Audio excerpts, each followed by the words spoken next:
He's got Murrow Engel tucked in behind him.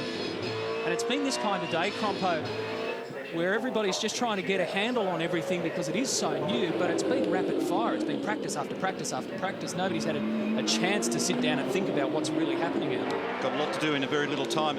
It's really been a clean sheet of paper, starting literally with a blank A4 sheet. What I'd like to do, though, before we get too far into the setup of practice, is look at the changes year on year between these cars. Red represents 2012. Our old, sometimes awkward to build and expensive chassis have given way to a controlled roll cage and chassis. So there's commonality. It means it's a level playing field. It's going to help the teams control some cost, and there's also some substantial gains in terms of safety improvements on the car. For example, the Larry bar we described for many years, that 45-degree angle bar that ran through the windscreen area of the car, it's gone.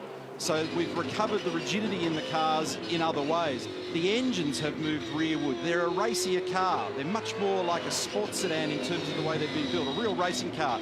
Better weight distribution, better centre of gravity. The live rear axle, which was a feature of the car for 20-odd years, has now given way to a modern independent rear suspension, much like you have in your road car and many high-performance vehicles that we see on the road. It's intricate, it's easy to adjust, it's great for sensitivity, and it's extremely modern and functional. The gearbox that forever sat alongside the driver, generated a lot of heat, by the way, to help that weight distribution I talked about, has been moved towards the rear. And the differential and the gearbox are now in one unit that we describe as a transaxle. We'll have a lot more of this in detail as the weekend and the season unfolds.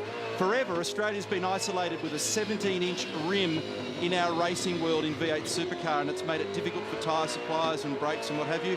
Now we've upgraded to an 18-inch rim, again, much more representative of what you see out there in the marketplace. The fuel cell, remember what happened in Western Australia a couple of years ago?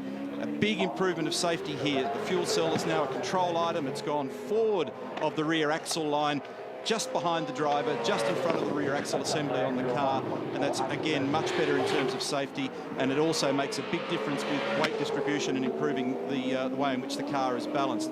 Glass windscreen, remember what happened to Craig Lowndes a few years ago at Bathurst when Paul Dumbrell's wheel came off and hit the screen, glass shards everywhere, gone. Now got high impact resistance polycarbonate in there.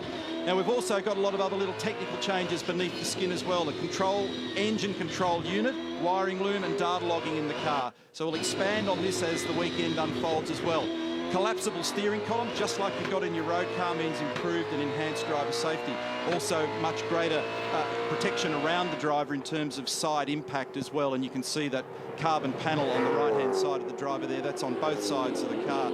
So all up, there's been an enormous number of changes with these cars. We could literally do a program all afternoon to show you what it's all about. That's what it looks like in theory on the right-hand side. That's what it looks like practically on the left-hand side of your screen. And we're set for a very big year, as Matty said at the top.